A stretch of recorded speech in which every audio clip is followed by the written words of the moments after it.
Yan, kulang ng haircut. Balikan natin haircut. Ayan na. Kamusta naman kayo dyan? Hello from Solid North. Yan, Solid North tayo kasi kailangan natin pag-usapan ang tigre ng Norte. Ang ating minamahal na presidente. Pag-usapan naman natin anong mga political outlook for the country. What are the things that we have to pay attention to? What are the pitfalls? Ano mga dapat titignan natin? So, ayan na yung mga DDS natin. Bakit ka masyadong obsessed kay, parati ka nagpo-post about her, tapos ganyan. Kasalanan ko pa kung, marami tayong mga, piatos contents, di ba? Wala naman mali dyan. But just to be clear dun sa mga ibang kasama natin nagsabi, oh Richard, dating kakamping yan, ngayon. Come on, get out of here. Get out of here. Mga walang ya kayo. Kayo ang kasama sa unit team. Kayo ay nagpabalik ng mga Marcoses sa Malacanang. So just zip it dahil zero yung moral ascendancy nyo. And please lang, bago kayo mag-usap ukol sa corruption, ukol sa mga ganyan, pag-usapan natin ng Farmali. Pag-usapan natin ng mga Pogo. Anong panon yan? Panon ni Tatay Digong yan. Sige, kung gusto natin pag-usapan yan. Galit na galit daw sila. Si BBM daw ay tuta ng Amerika. Di pag-usapan natin si Tatay. I love China. China will protect me. Si Tatay Digong na make us a province of China. Ay, joke lang yan. Dami natin pwedeng pag-usapan. Tapos, of course, Speaking of which. Okay, Picasso, magbabay ka muna kasi alam ko meron kang mga priorities. Pag-usapan natin mga kuting. Okay? Pag-usapan natin mga kuting. Okay. Picasso, you just go there, ha? Wait lang, paano natin si Picasso uwi siya sa mami niya. Go back to mommy. Yan, okay. Ito na. Mga kakuting. Mga kasisyo. Ayan na, pag-usapan natin. Wow, so much going on. Unang-una guys, baka lang... Unang-una guys, yung mga nagsasabi sa atin na Tito moves ka na, mag-practice ka muna. Sabi ko sa inyo, you don't even know what you're dealing with guys here. And taekwondo legs yan guys, diba? Kaya talo ko pa yung Gen Z natin na pinsan, diba? Tignan mo sino pang nag-lower ng Bruno Mars Brazil, diba? Kaya sabi ko pag nag-Latin America ako, fit in na ako eh. Oo. Kaya yun. Ito guys. Ito. Diba? Wala kayong ganyan guys.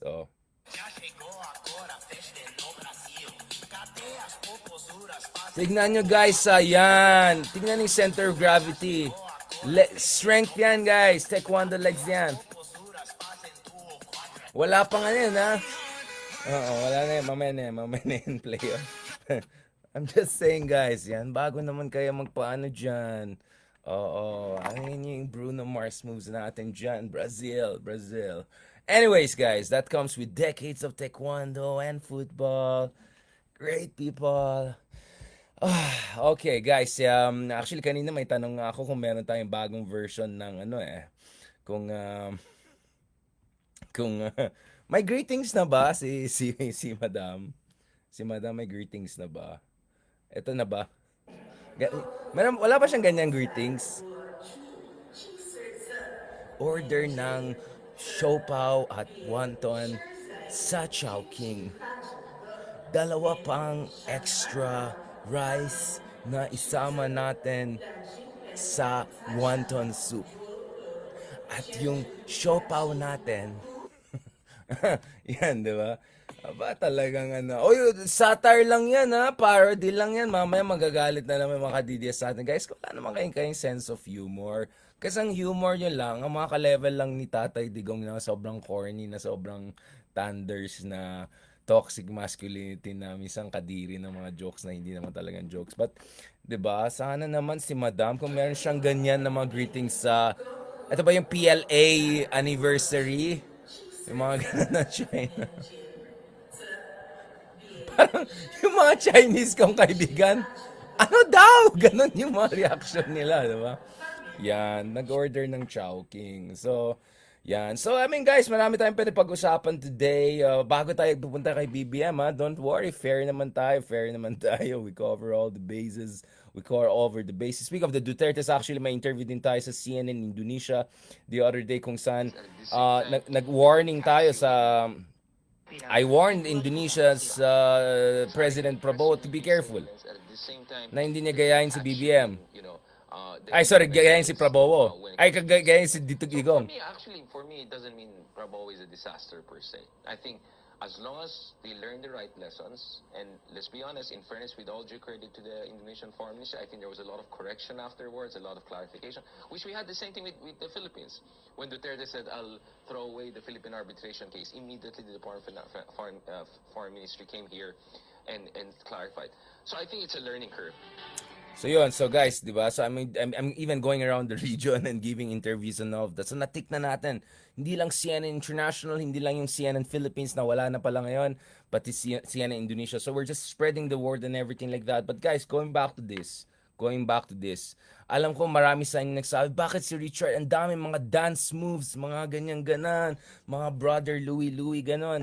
Sabi nga natin, in-explain natin yan, guys. Meron tayong Gramscian analysis dyan. Kung hindi nyo na naintindihan yung mga historic block analysis, yung hegemony analysis, yan. Ulitin natin soon. Actually, I'm looking at doing proper lecture series on Frederick Jameson's notions of postmodernism. Anong kinalaman nito sa fake news, disinformations, culture of meme, all of these things we're saying. Also some lecture probably on Gramsci, historic blocks, war of maneuver, war of position, and things like that, no? At resistance. How can we have an effective resistance and also push for more democratic space? Lahat na yan. Siguro, hopefully, God willing, if may time tayo, may budget tayo, whatever, I'll try to put together some sort of proper lecture on those things. But of course, layman version.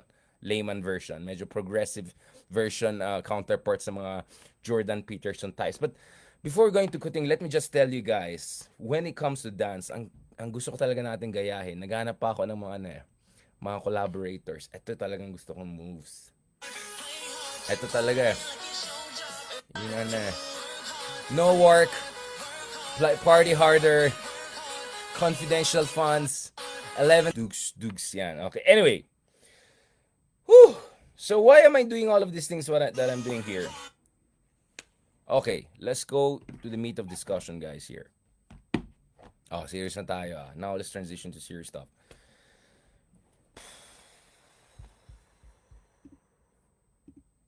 You know, I love literature because sometimes literature provides allegories, and sometimes literature allows us to understand politics and life and culture, no? In ways that normal social science theoretical discussion doesn't do, no? Now, dun sa latest column natin sa Philippine Daily Inquirer, I quoted from Gabriel Marquez actually two different works, no? Ito yung sa Love in the Time of Cholera niya, where Gabriel Marquez said, life obliges people over and over again to give birth to themselves. Meaning, hindi lang tayo pinaanak ng ating ina, obviously. That's the natural birth. But throughout life, you have to constantly give birth to yourself, meaning you have to innovate. Meaning you have to level up. Meaning you have to adjust. No? So, katulad ng sinabi natin sa Inquirer article natin, in many ways, politics is the same. Since key figures need to constantly reinvent and give birth to themselves, lest they are devoured by vicissitudes of electoral predilections. One could argue that the Philippines is not too different from Gabriel Marquez's fictional town of Macondo, the center stage of 100 years of solitude, right? Where hardly any of the central characters are immune to either the fickleness of time or shocking transmogrification. As in Macondo, ours is a beautiful mess, spectacularly vibrant, unabashedly tragic, and dramatically colorful. So yan ang konteksto ng discussion natin today.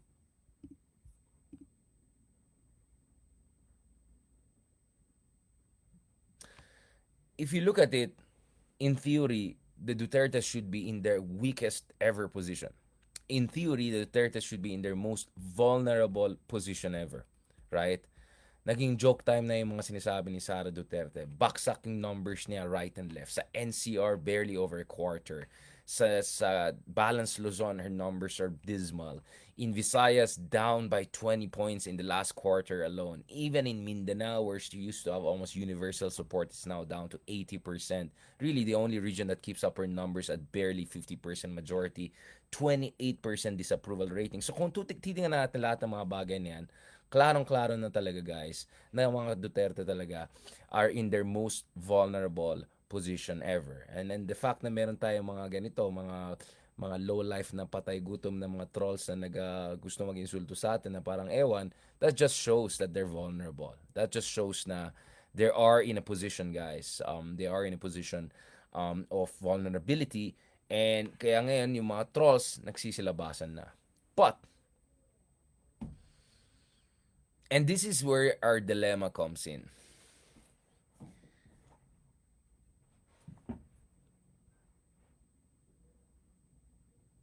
Sa isang banda, sabi ko, siguro one of the cruel ironies, or actually pleasant surprises, with the whole Uniteam Axis victory in 2022 is that perhaps the Marcoses were the best people to keep the Dutertes in check. Because after all, the Marcoses are the OG. Right? Pagdating sa trapo politics, pagdating sa authoritarianism, pagdating na, alam mo na, Guinness Book Record the level of, alam mo na this, no one beats the Marcoses. So in a way, parang may poetic justice na nangyari kung saan in the end ang naging ang kabanggaan ng mga Dutertes ay mga Marcoses. I don't want to talk about Amy Marcos. She's practically irrelevant because neither side is really paying attention to her at mukhang walang pag-asa rin manalo sa Senate yan anyway. And no one to takes her ideas on foreign policy, whatever, yung mga pretentious interventions niya seriously, right? I mean, this is a person ang dami sinasabi pero no serious publication, no serious thinking, etc. Hindi ko alam how do they allocate, yung mga chairmanship of Foreign Affairs Committee. We need legit people to lead the Foreign Affairs Committee, etc. And legit resource persons, hindi yung mga joke time na kinukuha nila over the past few years. But anyway, whatever. Not even worth discussing.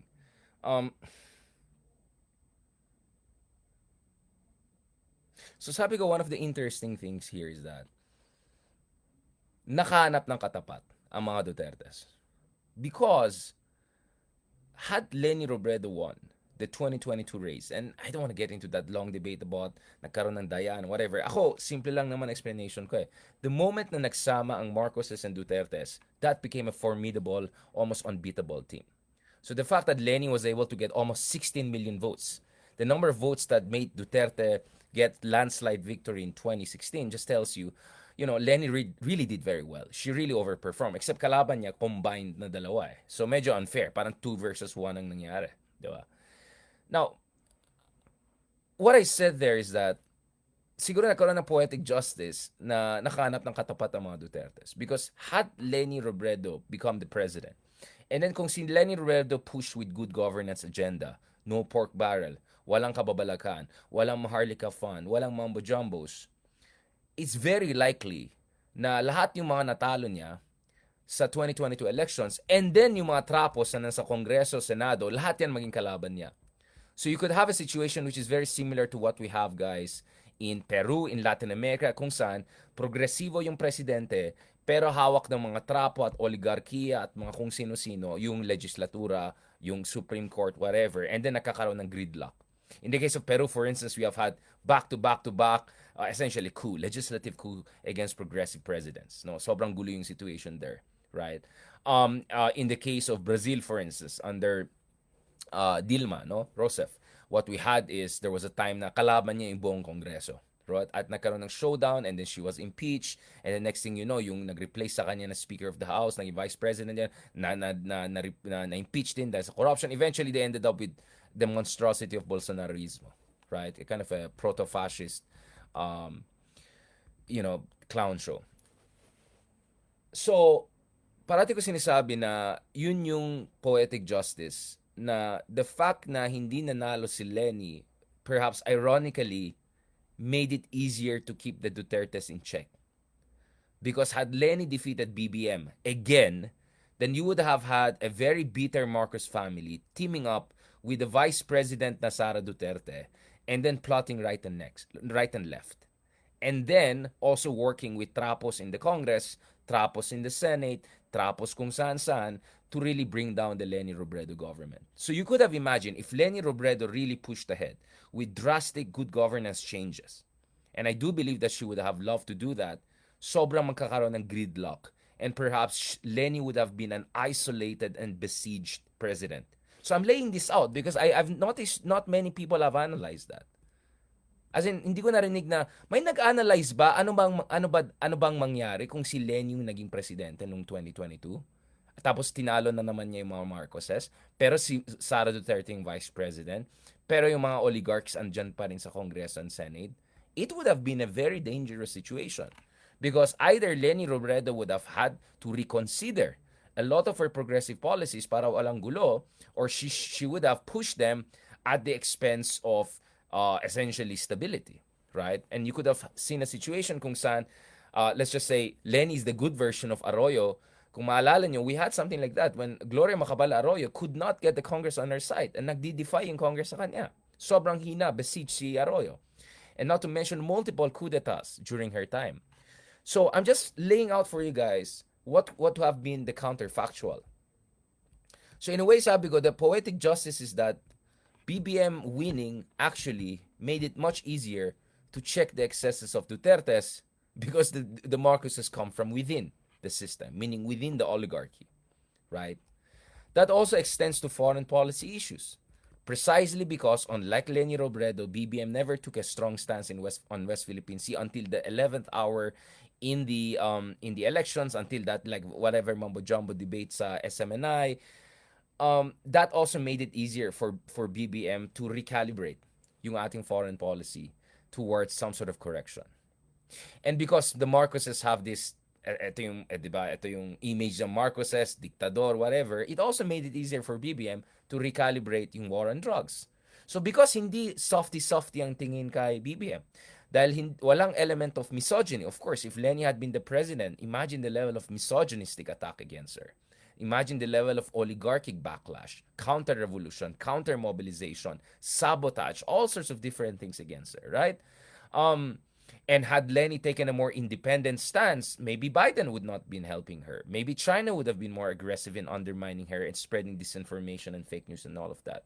So, yun yung poetic justice na nangyari. Yun yung poetic justice na nangyari. Na the fact na hindi nanalo si Lenny, it made it much easier to keep the Dutertes in check. And then things got more interesting. Dahil kung titignan mo, Dutertes made it even worse for themselves.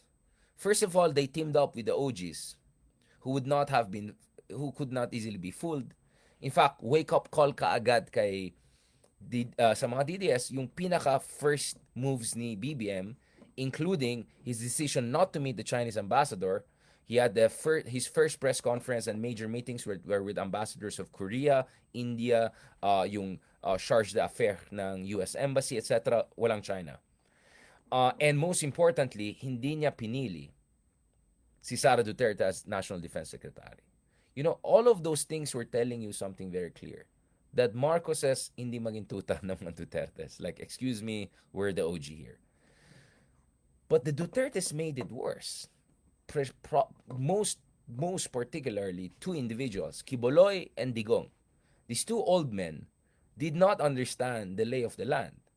Not only did they underestimate Marcos, they also underestimated how easily pwede sila pabaksakin, di ba? And we saw the culmination with Kiboloy's essentially being dragged out of his hole, and also his compound, etc., whatever you want to call it. And then of course in the case of Digong, right?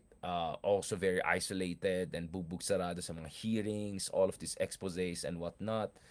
So, and then Duterte really made it worse. And I would say there were three moves that Rodrigo Duterte did that severely undermined the position of Dutertes.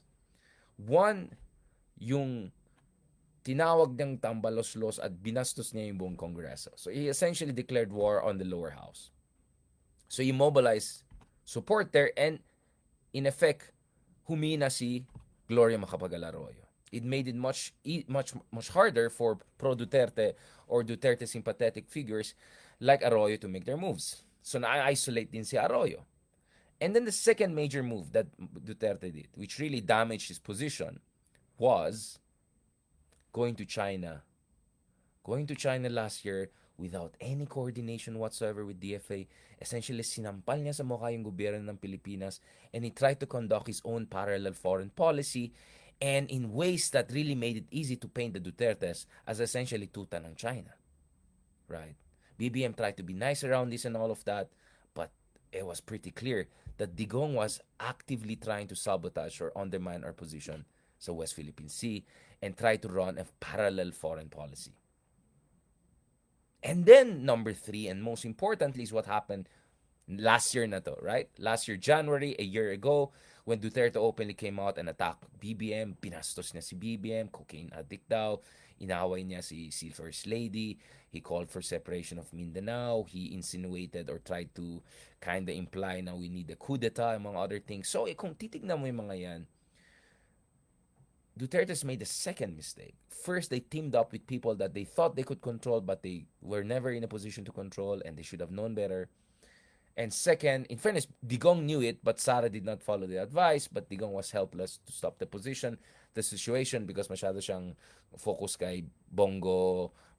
I mean, like, kasi ang gusto ka naman talaga ni Duterte was like this Medvedev Putin kind of switch na si Bongbong president, siyang vice president, but in effect, alam natin sinong presidente, whatever. That was out of the window, which just tells you how incompetent and medyo hindi na gano'n ka-sharp si Digong towards the end of his presidency. So you have that situation kung saan talagang mga Dutertes constantly were digging their own grave. But dito papasok yung problema. And this is the biggest paradox of BBM administration.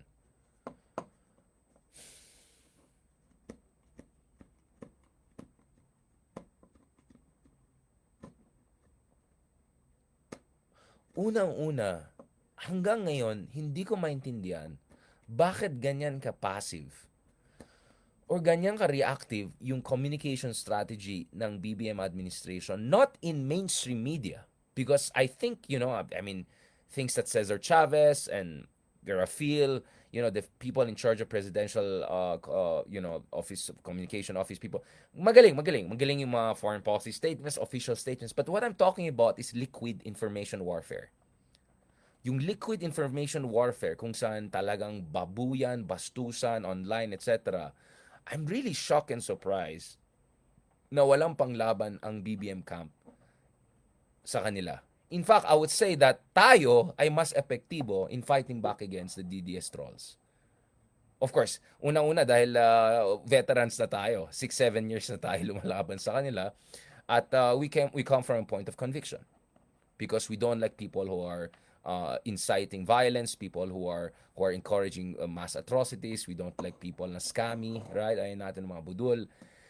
But nevertheless, I would have expected the BBM camp to be much more effective in mobilizing their social media, unconventional media, liquid warfare counteroffensive. I'm really, really surprised. In fact, napansin ko nga minsan, yung mga pro-BBM na vloggers or etc., ang content na kinukuha nila, analysis kinukuha nila ay sa atin. Na neither with them, neither with the Duterte side. So this is really one of the big mysteries to me. Kasama rin dyan yung the president's own ability to communicate in ways that makes him effective. Kagabi lang, actually the other night, may nakausap tayo na nagtatrabaho sa Malacanang dati. Actually, I think still work in Malacanang. Hindi ko na sasabihin kung sino yan. Alam mo sinabi niya sa akin? Ilocano pa to or taga dito, Cordillera. Ang sabi niya, mas gusto nila si Digong kasi si Digong pinaganda yung sweldo, ganyan. And then, boring daw si BBM. Boring and aloof daw si BBM. Boring and aloof daw si BBM. And this is a person na taga Solid North, right? Kumikita pa rin sa gobyerno. And yun ang sinasabi niya. And guess what? He or she is not the only person I hear na ganyan, na aloof and boring si BBM. Which is another paradox because kung titignan mo yung 2022 campaign ni BBM, yung mga vlogs niya, sobrang glossy, sobrang well-organized, sobrang impactful. Yung mga TikToks nila sobrang galing. Sobrang galing to the sense to the level that ginaya pa sila ng Indonesia. You know, the Prabowo campaign in Indonesia, I was told, is the same campaign team. Hindi ko na sabihin kung sino yan. Letter P. Nagsistart yung pangalan ng campaign manager dun sa communications nila. You say, BBM was so effective in his campaign strategy in 2022 that hinire pa yung team niya ng mga ibang candidates katulad ni Prabowo. Base dun sa mga reports na binigay sa atin ng aking mga Jakarta-based major media contacts. So one of the mysteries sa akin here is, what the heck just happened? Magtatatlong taon na, hanggang ngayon, hindi ko pa rin nakita si BBM na nagbigay ng isang spontaneous, funny, engaging, exciting, fireside chat speech. Wala. He only made one attempt early on. Sabi niya, ayoko ng spokesman. Nagmagaling siya, and then, naging laughing stock siya when he said, no, we're not that high. Nung tinanong yung inflation rate, we're not that high. And obviously, we're not that high became a meme itself because everyone knows the subtext. And the next thing, tinawag si Diokno, kung sino-sino. And then after that, wala na. That's it.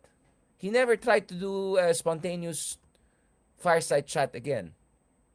That for me, guys, is weakness. Because if there's one thing we learned from the Zelenskys of this world, on the progressive side, from Trumps of this world, on the not so progressive side, you need to be an aggressive communicator. You need to be a disruptive communicator. You need to be actually almost walang hiya, unabashed communicator. I just don't see that with BBM. So, sobrang talo talagang BBM camp when it comes to liquid, unconventional, SOCMED media warfare. Actually, tayo po yung mga lumalaban dyan in terms of pushing back against yung mga ek-ek ng mga ka-DDS and all of that. But that's actually a continuation of the war we have been waging since 2015 at least, right? So, again, these are weaknesses that we have noticed for a very, very long time.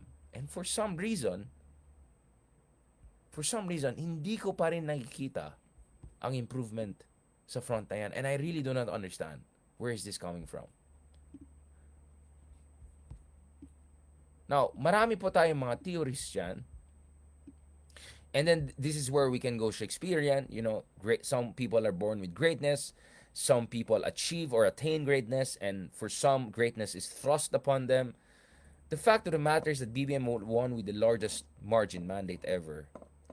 Many elements of the opposition na galit sa mga Dutertes kinda aligned with him, or at least are in hibernation mode, or medyo nag-recalibrate ng kanilang opposition. And then, sila Lenny and some of the opposition essentially just like, went into hibernation mode for a while. Ngayon, medyo bumalik lang recently.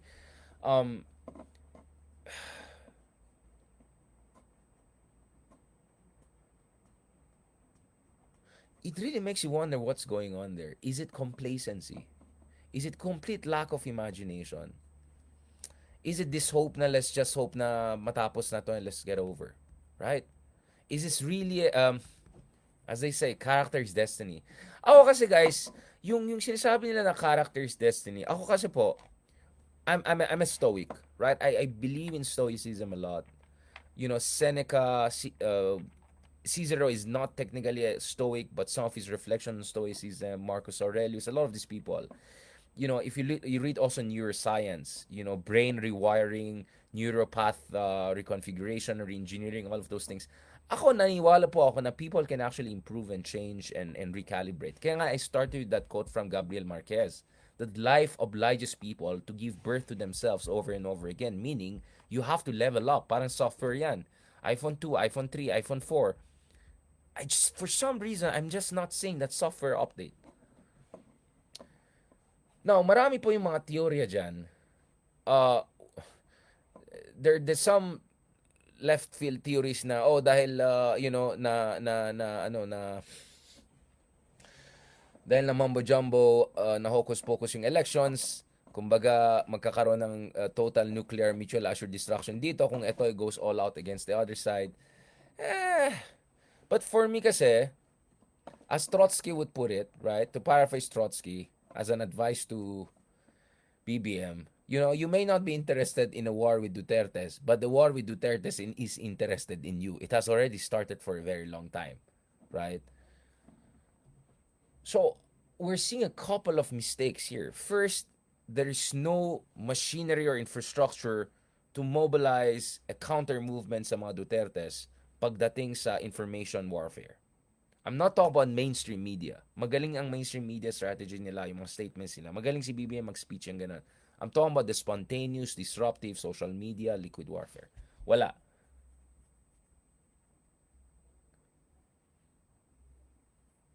Pangalawa, I haven't seen any significant effort by BBM himself to project strength, to project spontaneity, to project dynamism, and to push back against all of these rumors and semi-rumors and all of these jokes and all about his character or lack thereof, no, in terms of strength of character, right?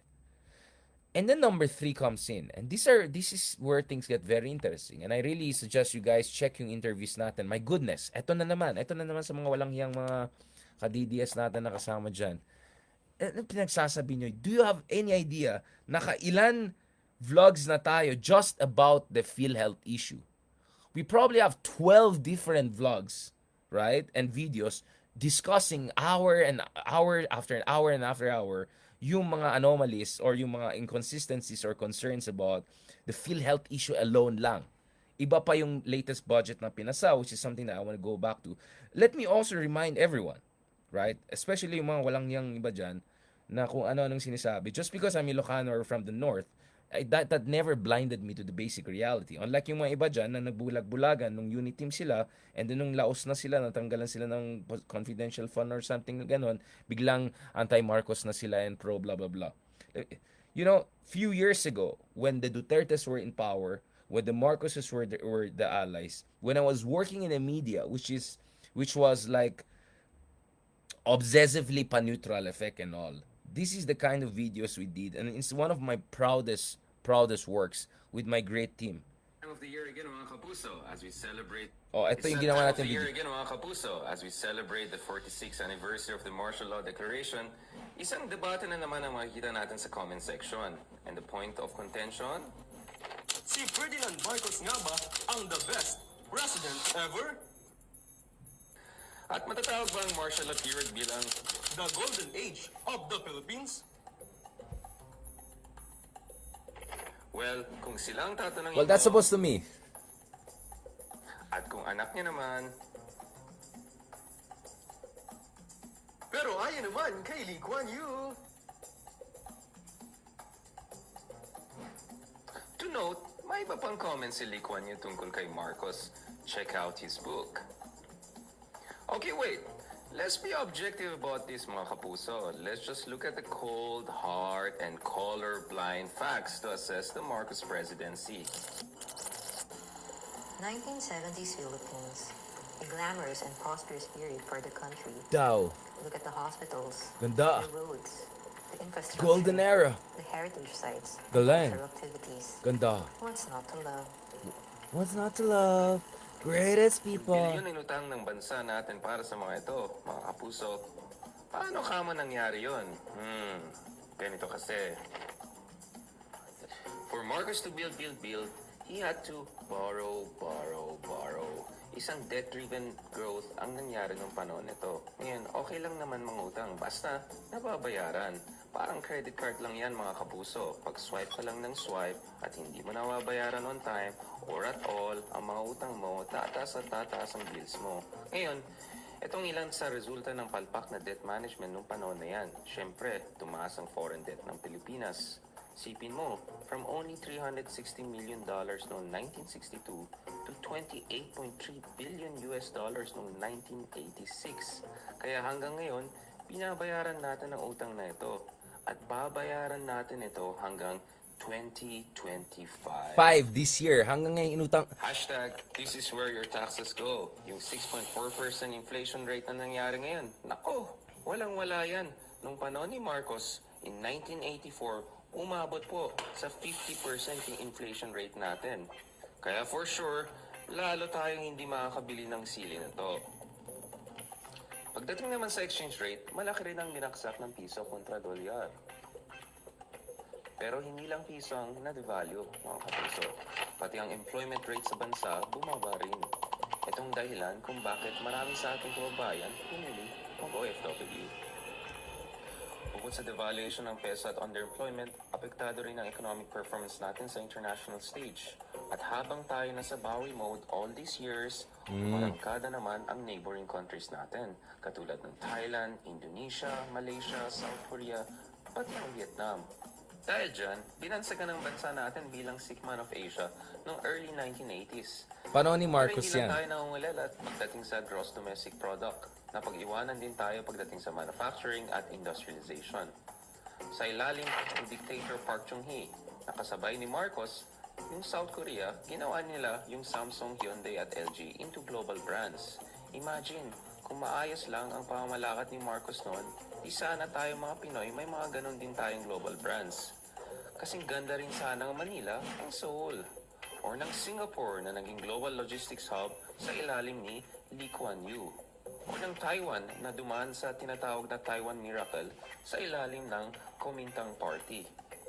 In fact, kahit titignan natin yung mga kapitbahay natin katulad ng Malaysia, sa ilalim ni Mahathir Mohamad, pati sila gumawa ng sarili nilang global brands katulad ng Proton Cars. So what was Marcos' excuse? Bakit pa rin tayo nangungulilat at napag-iwanan kahit sandamakmak na inutang ni Marcos? Anyari?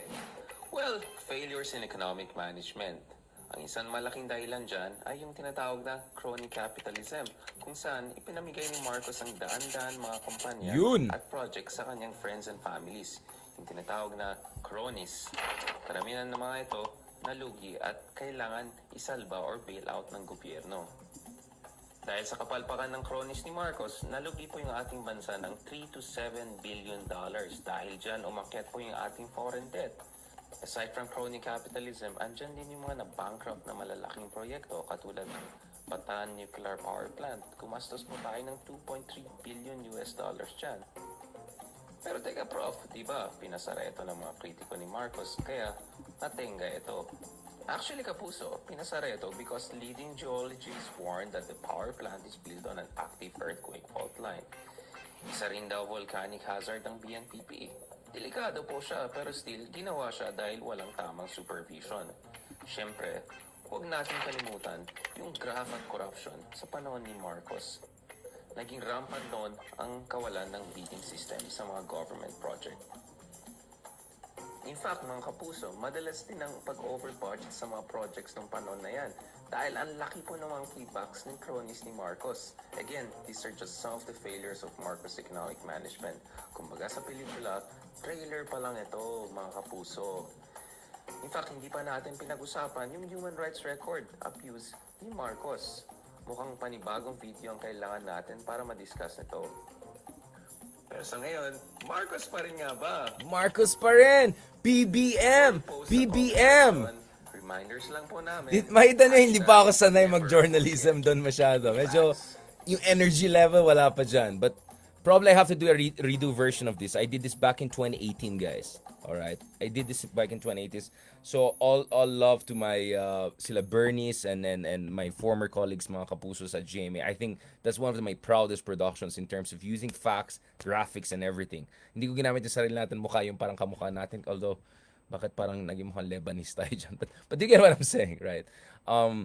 So, please, yung mga walang hiya dyan, na mga DDS dyan, na nung time na yan ay nag-apologies for mga Marcoses and all of that. We were the ones who were making these videos. We were the ones, guys, na ginagawa natin yan. We were doing our best. Now, that video got millions of views. And millions is not enough. We have to do more of that. We have to keep on doing more and more and more of that. Right? So, going back again dito sa discussion natin, guys. Medyo alanganin na yung situation natin ngayon dahil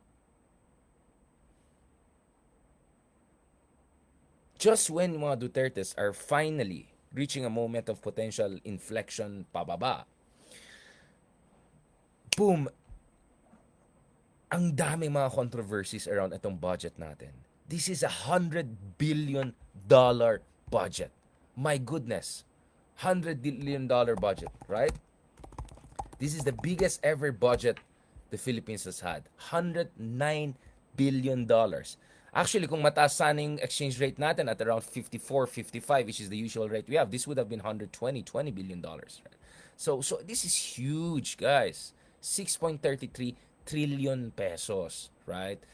And this is much higher from the initially proposed 6.18 trillion pesos na yan, guys. And even though yung revenues lang natin is 4.64 trillion and may budget deficit na po tayo ng 5.3%. Ang laki po, guys. Ang laki talaga ng budget na yan. At ang laki ng mga question marks. Ang laki ng question marks and concerns.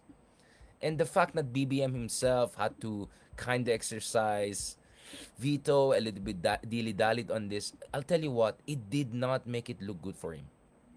Oh, pero mas less konya tayo ngayon. At least yung pagka-konya natin ngayon mas okay. But anyways, guys, balikan natin.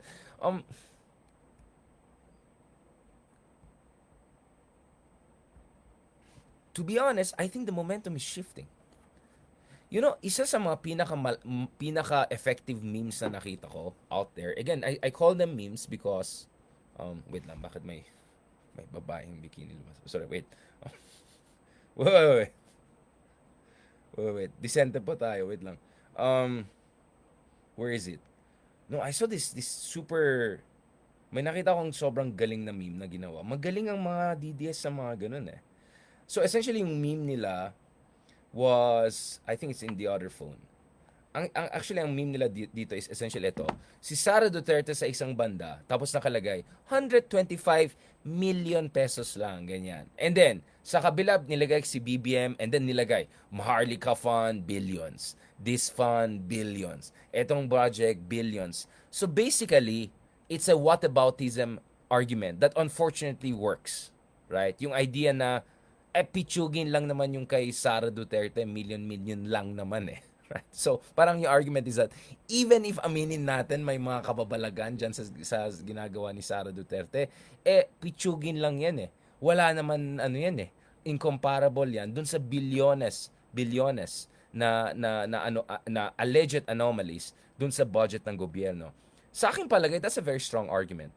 Not in terms of substance, because tingnan natin, 'di ba? First of all, nakaw is nakaw. If it's really nakaw, then it's nakaw, right? Whether millions or billions is bad. Pangalawa, well, naghanap pa tayo ng Piatos Mary Grace level of smoking gun dun sa mga ibang anomalies in the budget of, alleged anomalies in the budget of Marcos. Saan yung version ng Piatos Mary Grace na sobrang in your face na questionable? Wala pa rin. But nevertheless, dahil may generalized distrust sa ating sistema, may appeal yung ganitong argumento eh. Tingnan mo, in fact, alam niyo bakit 150 million lang yun? Kasi kung kinumpute yun, wait. Gamitin ko to para mas malakas ah. Kasi, ito yung line ng mga DDS ngayon, guys. And it's a strong line. It's a malakas siya in terms of impact kung hindi ka masyadong nagka-critical thinking eh. Right? Again, we're talking about communication here, guys. Let me put it at a better, diba? Kumbaga, parang sabi na, kahit totoo man yun, yung mga Mary Grace Piatos na yan, pitsugin lang yan kumpara dun sa mga billion na ninanakaw ng administration. Ganon yung linya po nila ngayon. That's the narrative. Again, to use the Frederick Jameson, that's a narrative right now. Na, bakit kayo focus sa amin, small time lang ginagawa namin. Ito. alam niyo bakit 150 million lang yun? Kasi kung kinumpute yun, one, ano ang suwet at ano ang hilihin nila. Napakaliit ang amount ang 150 million. So bakit kami magnanakaw ng 150 million? Ba't kaya magnakaw na? Kawan sa gobyerno, billion. O, nakawan sa gobyerno ay billion na. So, yun yung line ng mga DDS ngayon. So, this was the line last month pa. November pa lang, yun na yung line ng attack nila. Na small time lang yung ginagawa nung sinasabi nyo sa amin. Billion lang. At parang point nila, sa sobrang yaman namin, ano lang yung 150 million, diba? So, unfortunately, this kind of narrative could work eh. Especially since sobrang kulang ng communications at sobrang kulang ng counter-disinformation effort ng administration. And then aminin natin, there are also some anomalies and some things that have to be explained, and we're still waiting for the Supreme Court ruling on the PhilHealth issue, on the confidential fund issue, and then of course, kung maalala nyo, the International Monetary Fund, right, the IMF already said, essentially, yung Maharlika Fund na yan, ayus-ayusin yan, kalokohan na yan. Alright? Restore capital of, ito yung news, ha? So, IMF, ito yung report. So, International Monetary Fund told the Philippine government, restore capital of state-owned banks used by Maharlika Fund. In short, yung Maharlika Fund nyo ay mambo-jumbo lang. Hanggang ngayon, hindi natin alam ano yung purpose. Kinuha nyo yung pera sa land bank, whatever bank.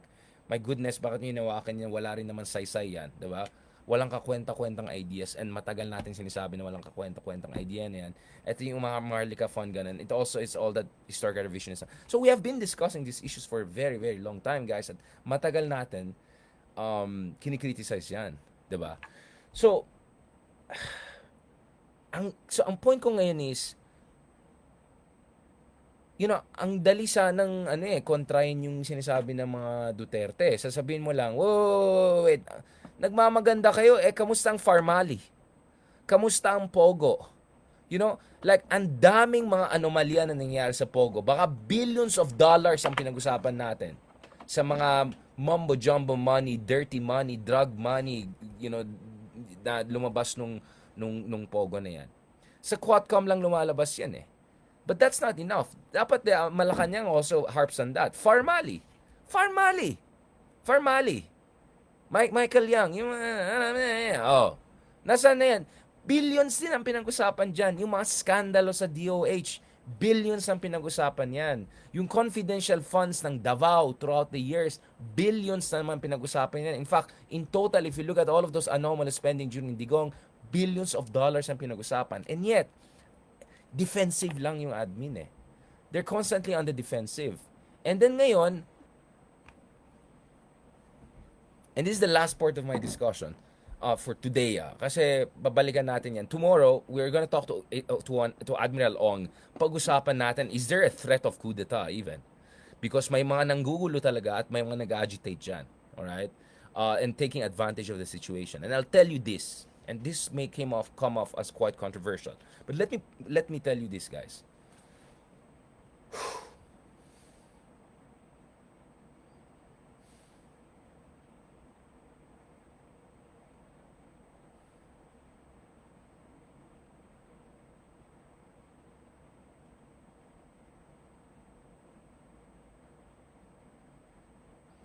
Yung ibang kasama natin dyan who are so worked up on scandals about PhilHealth, DepEd, Maharlika Fund, and all of that, I completely agree with you.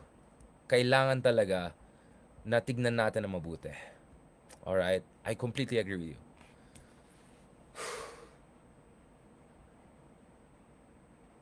What I do not agree with is this. Na purong focus kayo sa issue na yan, na 90% ng inyong content, 90% ng yung mga speech nyo yung mga patibak speech nyo, whatever, and then, 10% lang ng content nyo, 10% lang ng intervention nyo, ay ukol sa extrajudicial killings. I'll tell you what, corruption is evil. What is more evil, way more evil, right? If this is Dante's, like, levels of hell, level 3 ang corruption. Yung level 7 and worse is mass killings. So I'm quite scandalized by some of our friends who seem to be so never Marcos that unwittingly or worse are allowing the Dutertes to write this whole narrative to get themselves off the hook. May problema ako dyan. May problema ako dyan.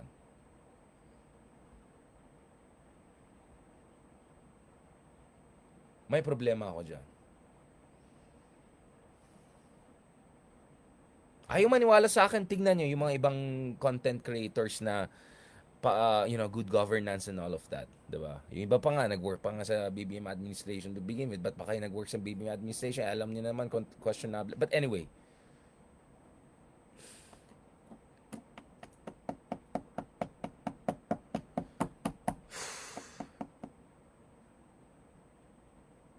sinasakyan talaga ng mga DDS ito.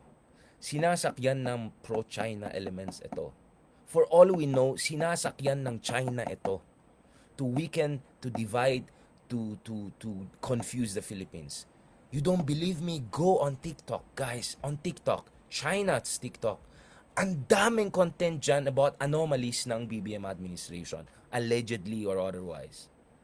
Sobrang konti yung content about extrajudicial killings na libo-libo ang pinatay. Sobrang konti yung content makikita ko ukol sa Davao Confidential Fund.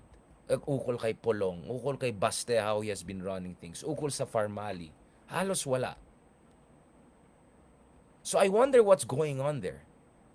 I'm really wondering what's going on there. Because obviously there's always the fear of manipulation, lalo kung China yung platform.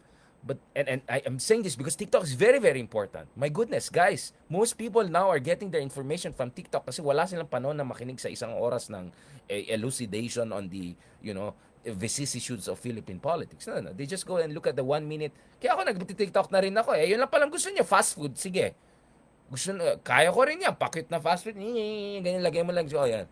So, in that moment, I'm really shocked to see some people there. They're making it very easy for the DDS camp. Barely yung content nila is about extrajudicial killings and ICC and all of that. 5%, 2%. Barely anything about hearkening back to Farmali and DOH and mga kapalpakan nung panahon ng COVID. So given na yung mahina yung communication strategy ng BBM so far in pushing back against all of this maharlika, mambo jumbo, polvoronic BS, right? But sana naman yung mga ibang kaibigan natin dyan, go lang kayo. I'm all for going for good governance and all. Sige, okay lang kahit nag-work ka kay BBM dati and then umalis ka later. Okay lang yan. But do not forget, you have to also pay attention to the even bigger challenge to our constitutional order, which is mass murder and atrocities, which is potentially treasonous relationship with China, which is complete assault on constitutional democracy and all of that. It's not either or, my friends. Hindi yan either or. Tingnan nyo, in just the last hour, wala pang isang oras, I showed you the whole video I made about the budul of the Marcos dictatorship and the worst things that happened. Right? But at the same time, eye on the ball, guys. Eye on the ball. At the rate we're going, I'll tell you what. I really suggest look at the works of Perry Anderson on Brazil. What happened in Brazil? And what happened in Brazil around 10 years ago was that sa sobrang sampal-sampal ng controversy, anomalies ganun, bumaksak, the whole system went down and it was replaced by Bolsonarismo and all of that horror na situation that happened in Brazil.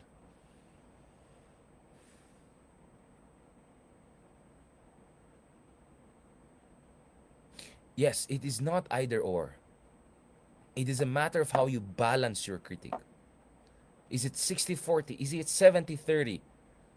Is it 50-50? Is it 40-60? What bothers me, some people, is like 95-5. 5% criticism of all of these horrible things that happen under the Dutertes, and then 95% is all attacks on BBM right and left.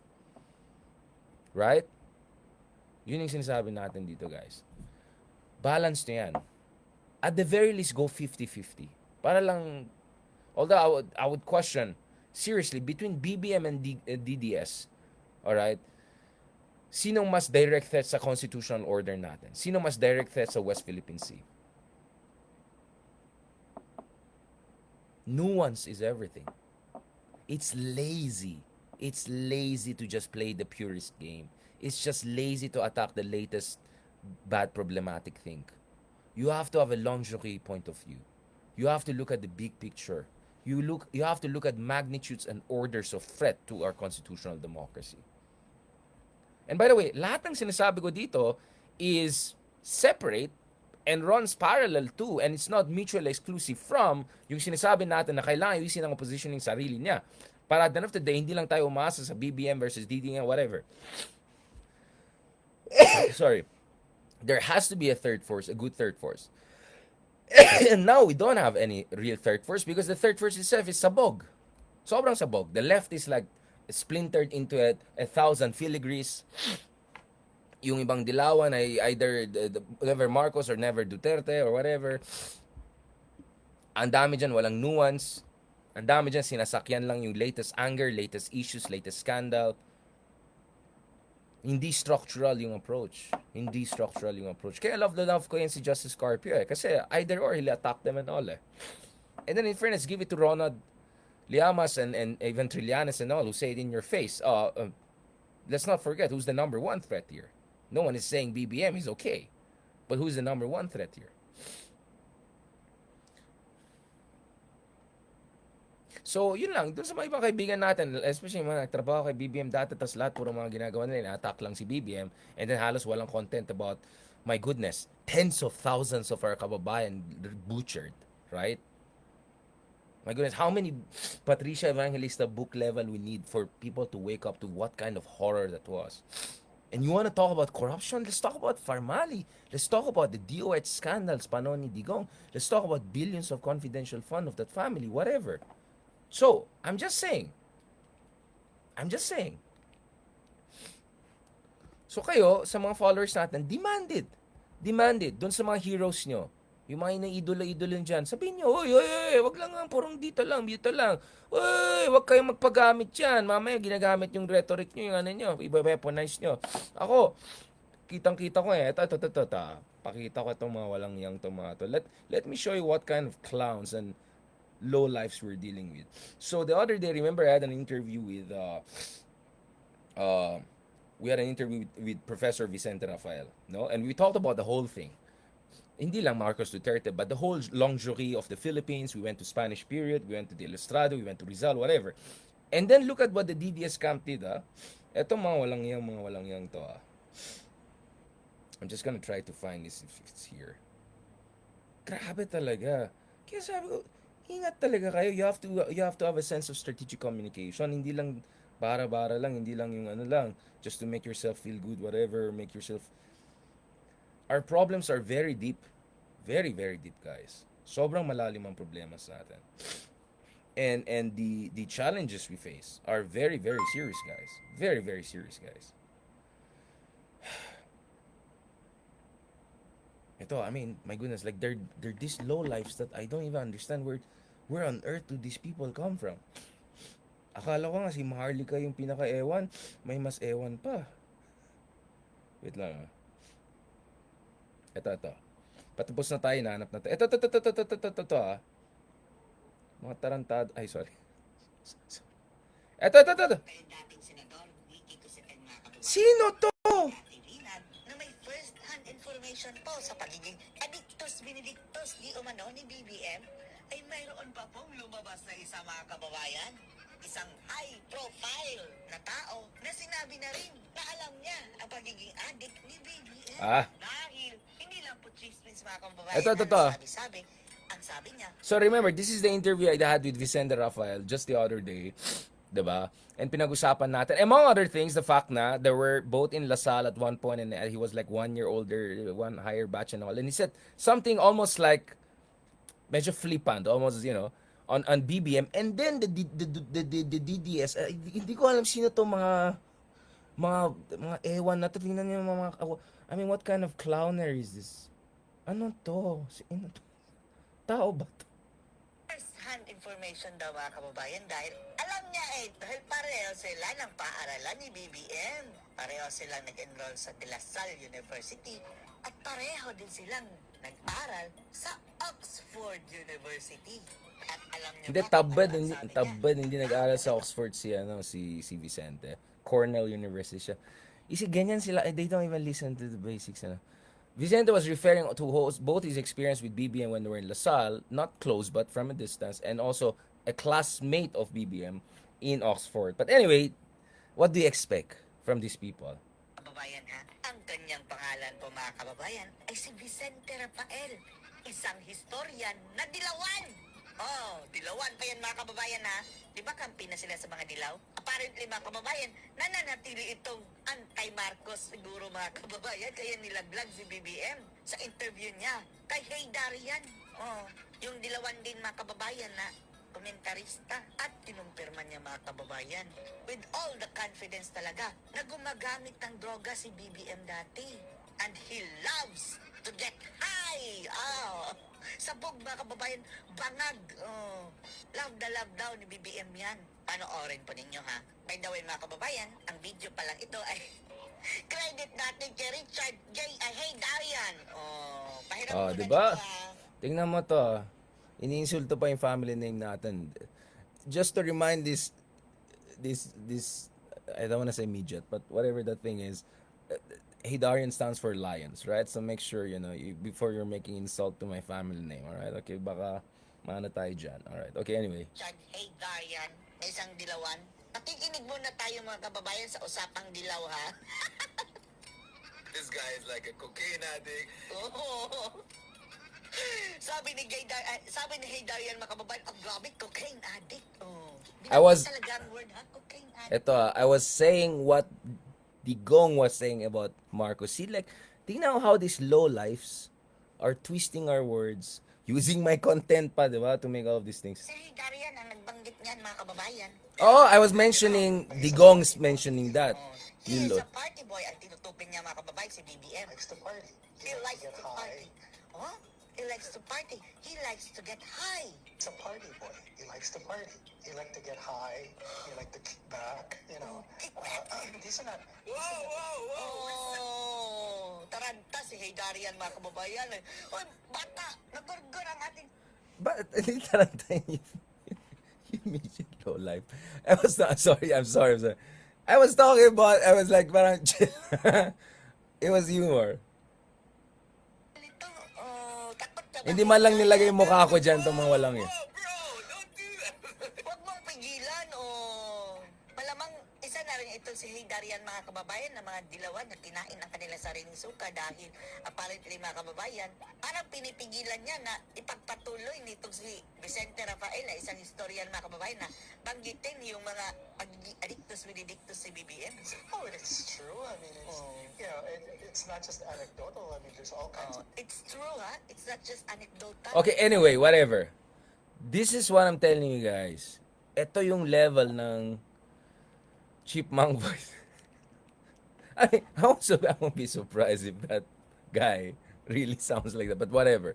But this is what I'm telling guys. Ito yung sinasabi natin guys. Ganito po yung situation ngayon. Kaya yung sa mga ibang kaibigan natin dyan, do what you have to do in terms of holding this administration accountable, pero huwag kayong magpagamit and be very, very careful. See, immediately I pushed back against these lowlifes and saying they're twisting our words, they're making things out of that, whatever. And by the way, this was in reference to BBM during his younger days. It has nothing to do about what he's doing today or whatsoever.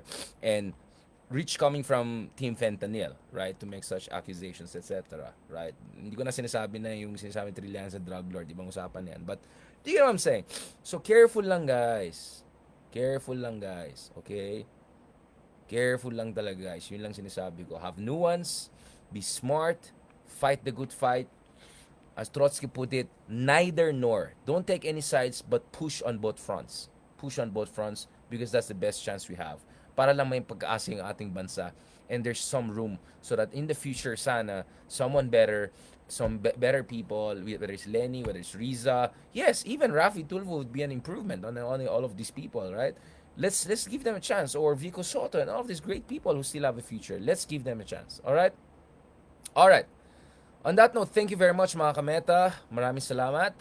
Habol tayo sa mga ibang engagements natin. Please continue to support us. Spread the word, spread the wisdom, and demand from your, hindi naman kayo nagkukulang sa mga constructive criticism sa atin. Go ahead, sure, no problem. But also demand from other people. Huwag kayong magpapadala sa mga pa-purist, pa-sanctimonious na ibang tao dyan. Demand from them to be smart, to be responsible, to carry the burden of responsibility, to be strategic with their interventions.